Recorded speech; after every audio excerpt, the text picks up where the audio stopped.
They'll miss you the moment you do this. Dark Psychology Secrets, Stoicism. Have you ever wondered why some people command respect the moment they walk into a room? Why others seem to have this magnetic pull that makes everyone want to be around them?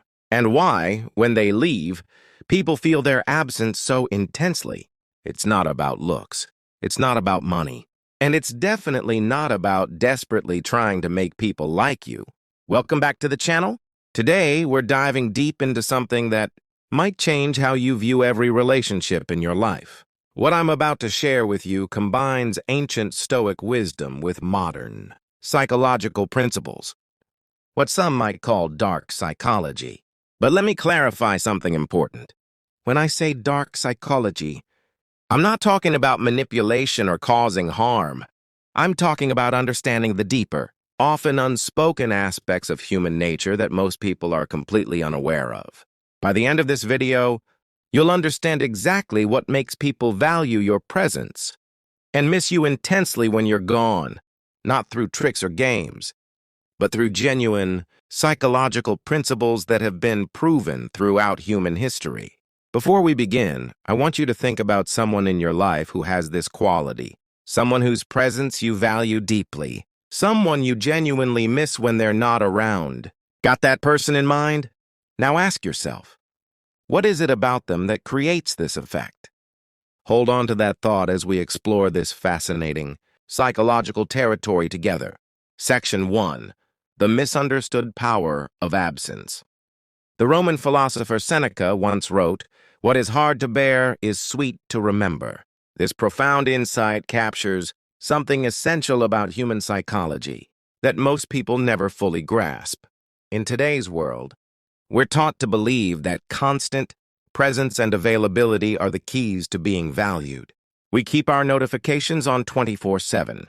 We respond to messages instantly. We fill every moment of silence in conversations.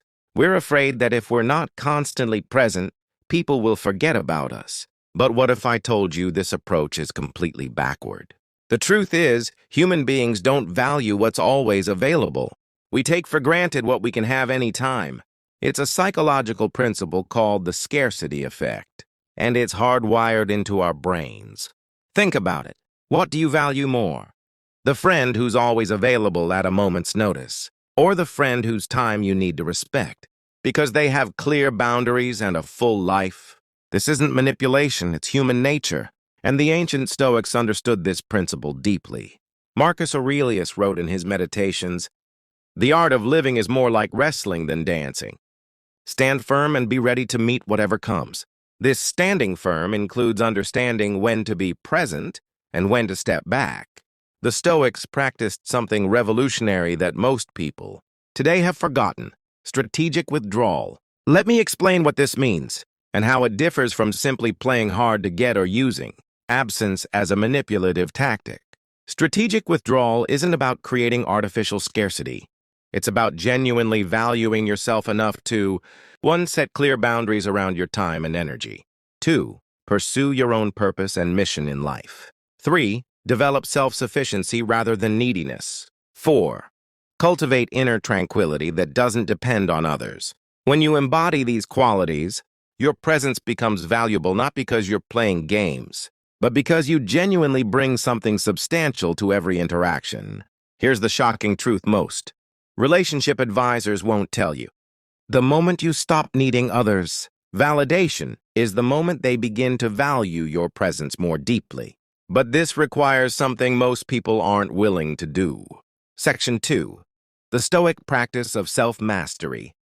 The foundation of becoming someone whose presence is valued and whose absence is felt begins with self-mastery. This is where Stoicism offers us profound guidance. Epictetus, a former slave who became one of history's greatest Stoic philosophers, taught that true freedom comes from distinguishing between what we can control and what we cannot. Here's what's in our control: our judgments and perceptions, our chosen values and principles, our responses to situations, our own actions and behaviors. Here's what's not: other people's opinions of us, external circumstances, past events, most outcomes, the dark psychology secret that transforms how others perceive You is this. When you stop trying to control what others think of you, and instead focus exclusively on what's within your control, you radiate a rare form of authentic confidence. Let me share a personal story that illustrates this principle in action. What happened in that situation reveals something profound about human psychology. When you're no longer seeking approval, when you're centered in your own values and purpose, people become curious. They want to understand the source of your confidence. But here's where most people go wrong. They try to fake this confidence through techniques and tactics, thinking they can shortcut their way to this kind of presence. It never works for long. Real presence comes from actual self-development, from doing the inner work that most people avoid. The Stoic practice of self-examination is crucial here. Every evening, Seneca would review his day, asking himself, what weaknesses did I overcome today? What vices did I fight? In what ways have I improved? This daily practice of self-reflection builds the kind of genuine character that people naturally respect and miss when it's absent. Now, I want to be clear. This isn't about becoming cold or distant. It's quite the opposite. By mastering yourself, by not needing constant validation, you become capable of true connection. Connection that isn't based on neediness or hidden agendas. And this brings us to the next crucial element. Section 3, presence versus distraction. There's a profound difference between physically being somewhere and truly being present. And this distinction lies at the heart of why some people are deeply missed while others are barely noticed when they're gone. Look around in any social setting today. What do you see? People who are physically together but mentally elsewhere. This has become so common that we barely notice it anymore. But your nervous system notices. When you're with someone who's checking their phone, thinking about their next appointment, or mentally drafting their response before you've finished speaking, your brain registers that you're not truly being seen or heard. The Stoics understood the importance of complete presence long before the age of digital distraction. Seneca advised, nothing is ours except time. The way you choose to invest, your attention is the clearest signal of what you truly value. And others can feel this. When you give someone your complete, undivided attention, with no phone in sight, with genuine curiosity, with true presence, you're offering something increasingly rare in today's world. This quality of attention creates what psychologists call psychological safety, the feeling that one can be fully themselves without fear of judgment or rejection. Here's where the dark psychology aspect becomes powerful. The contrast effect. When most people are giving distracted, partial attention, your complete presence creates a stark contrast. This contrast makes your absence felt more intensely when you're gone. But, and this is crucial, this isn't a technique to be deployed strategically. It must be genuine. You must actually care about being present. You must actually value the person in front of you. Epictetus said, "We have 2 ears and 1 mouth, so that we can listen twice as much as we speak." Try this experiment. In your next 3 conversations, practice total presence. Put your phone away. Listen not to respond, but to understand. Ask follow-up questions that show you're truly engaging with what the other person is saying. Then watch what happens. People will leave those interactions feeling seen, heard, and valued in a way that's increasingly rare. And they'll notice your absence more acutely when you're not there. But presence alone isn't enough. There's another dimension that makes people truly miss you when you're gone. Section 4, cultivating your inner fortress. The Stoics often referred to the concept of the inner citadel, a fortress of the mind that cannot be breached by external events or opinions. This concept holds the key to becoming someone whose absence creates a noticeable void. Marcus Aurelius wrote, "Very little is needed to make a happy life. It is all within yourself, in your way of thinking." This inner stability is profoundly attractive in a world of constant anxiety, validation-seeking, and emotional reactivity. When you've developed this inner fortress, this emotional self-sufficiency, you bring something rare and valuable to every relationship, a steady presence that doesn't demand constant reassurance or validation. This doesn't mean becoming emotionless. The Stoics weren't advocating for suppressing feelings. They were teaching something much more nuanced. the ability to experience emotions without being controlled by them, when you can remain centered even when discussing difficult topics, when you can disagree without becoming defensive, when you can listen to criticism without reacting, when you can face uncertainty without anxiety, you become a rare source of stability in others' lives. Here's where the psychology becomes powerful. Humans naturally seek safety and security. We're drawn to those who can remain steady when life becomes chaotic.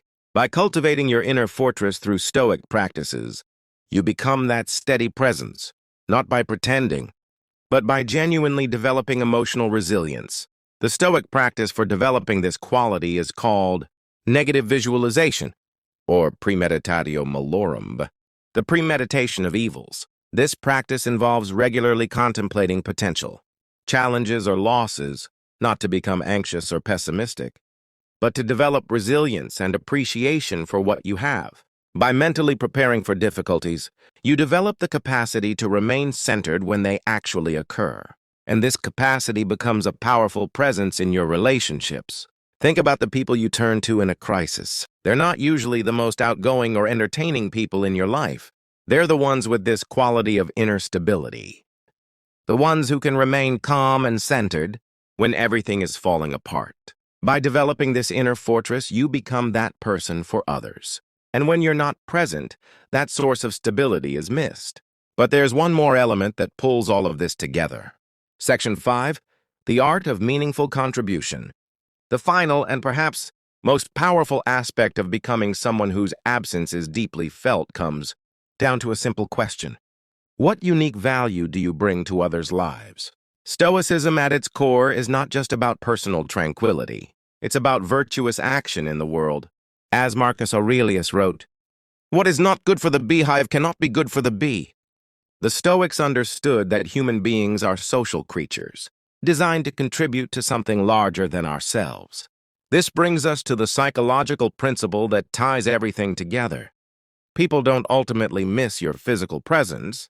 They miss how you made them feel, what you taught them, how you challenged them, or the unique energy you brought into their lives. Your unique contribution might be intellectual stimulation and new perspectives, emotional support and understanding, inspirational energy and motivation, practical help and problem solving, humor and lightness during difficult times, challenging questions that promote growth, creative insights or artistic expression. The key is that this contribution must be authentic to who you are. It must come from your genuine strengths and interests, not from trying to be what you think others want. Here's where most relationship advice gets it wrong. They tell you to focus on being likable or pleasing to others. But the Stoics would say, focus on offering genuine virtue and value, and let the impressions of others fall where they may. Epictetus taught, make it your business to draw out the best in others by being an example yourself. When you consistently bring authentic value to others' lives, not from neediness or manipulation, but from a genuine desire to contribute, your absence creates a noticeable void. I've experienced this transformation in my own life. When I stopped focusing on being liked and started focusing on how I could genuinely contribute value to others, based on my unique strengths and perspective, relationships changed dramatically. This shift isn't easy. It requires honest self-assessment and the courage to offer your authentic gifts rather than what you think others want from you. But when you make this shift, something remarkable happens. People don't just enjoy your company, they grow from it. And when you're not there, that opportunity for growth is what they truly miss. Conclusion. We've covered a lot of ground today, exploring the intersection of Stoic philosophy and psychological principles that make your presence valued and your absence felt. Let's bring it all together. The power of strategic withdrawal, not as manipulation, but as a natural result of having clear boundaries and a purposeful life. The practice of self-mastery, focusing on what you can control and letting go of what you cannot. The gift of genuine presence, offering the increasingly rare quality of undivided attention. The development of your inner fortress, bringing stability and centeredness to your relationships. The art of meaningful contribution, offering authentic value based on your unique strengths. None of these principles work as techniques or tactics. They work only when they stem from genuine self-development and authentic character. The ultimate dark psychology secret is that there is no secret technique. There is only the challenging path of becoming the best version of yourself. When you walk that path consistently, people don't just notice you, they miss you when you're gone. Not because you've manipulated them into feeling that way, but because your presence genuinely enriches their lives in ways that few others do. As Seneca wisely noted, the best ideas are common property. These principles have been understood by the wise throughout history. They're available to anyone willing to do the inner work that most avoid. If you found value in today's exploration, help others discover these principles by liking this video and sharing it with someone who might benefit. Until next time, remember the words of Marcus Aurelius. Waste no more time arguing about what a good person should be. Be one.